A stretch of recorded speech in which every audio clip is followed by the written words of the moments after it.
हनुमान जी के संबंध में 10 अनसुनी रोचक बातें। नमस्कार दोस्तों, स्वागत है आपका द स्पाइसी पीची चैनल पर झलक के साथ। कलयुग में भव सागर को पार लगाने वाले दो ही नाम हैं, चाहे कृष्ण कहो या राम।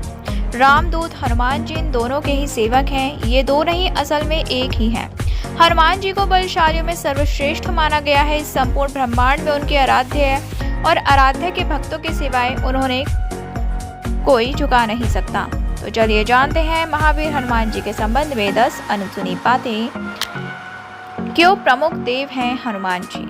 श्री राम की आज्ञा से हनुमान जी एक कल्प तक इस धरती पर रहेंगे। एक कल्प में चारों युग के कई चक्र होते हैं। हनुमान जी 4 कारणों से सभी देवताओं में श्रेष्ठ हैं। पहला कारण ये कि सभी देवताओं के पास अपनी अपनी शक्तियां हैं, जैसे विष्णु के पास लक्ष्मी, महेश के पास पार्वती और ब्रह्मा जी के पास सरस्वती।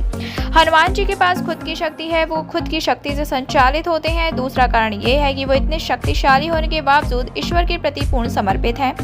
तीसरा ये है कि वो अपने भक्तों की सहायता तुरंत ही करते हैं। और चौथा ये कि वे आज भी सशरीर हैं। इस ब्रह्मांड में ईश्वर के बाद यदि कोई एक शक्ति है तो वो है हनुमान जी।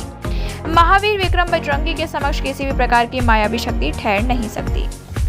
दूसरा कारण, भक्तों को दिए दर्शन। हर युग और हर समय में उन्होंने श्री राम, श्री कृष्ण या अपने भक्तों को दर्शन दिए हैं। भीम और अर्जुन ने द्वापर युग में हनुमान जी के दर्शन किए थे। वहीं कलयुग में तुलसीदास जी, समर्थ दास जी, भक्त माधव दास, नीम करोली बाबा, राघवेंद्र स्वामी आदि कई लोगों ने उनके साक्षात दर्शन किए हैं।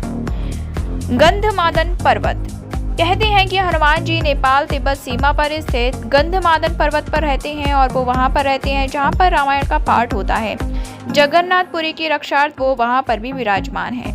हनुमद रामायण। सर्वप्रथम श्री राम की कथा भगवान श्री शंकर ने माता पार्वती जी को सुनाई थी। उस कथा को एक कौवे ने भी सुन लिया।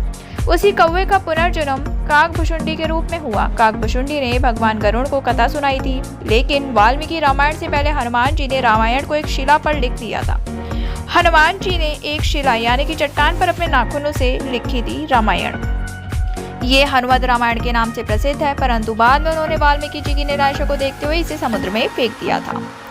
हनुमान जी के खास नाम। हनुमान जी के पिता सुमेरु पर्वत के राजा केसरी तथा उनकी माता का नाम अंजना था, इसलिए उन्हें अंजनी पुत्र कहा जाता है। उन्हें वायु देवता का पुत्र भी माना जाता है, इसलिए उनका नाम पवन पुत्र हुआ। उस काल में वायु को मारुत भी कहा जाता था। मारुत अर्थात वायु, इसलिए उन्हें मारुति नंदन भी कहा जाता है। उन्हें शंकर सुवन भी कहा जाता है, अर्थात शंकर जी के पुत्र।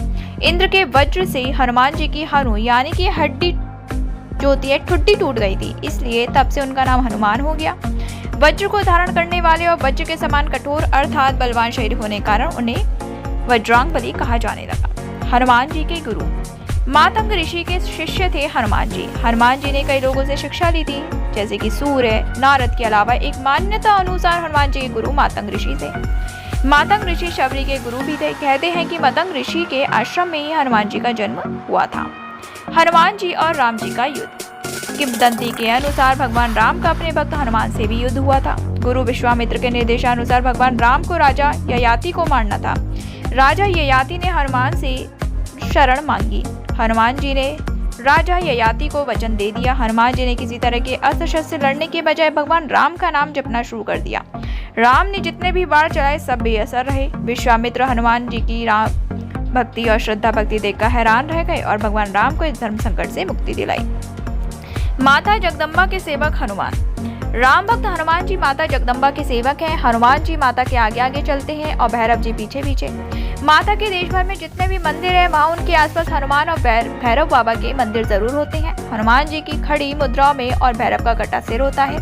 कुछ लोग उनकी ये कहानी माता वैष्णो देवी से जोड़कर देखते हैं। भगवान श्री राम और माता दुर्गा की कृपा चाहने के लिए हनुमान जी की भक्ति जरूरी होती है।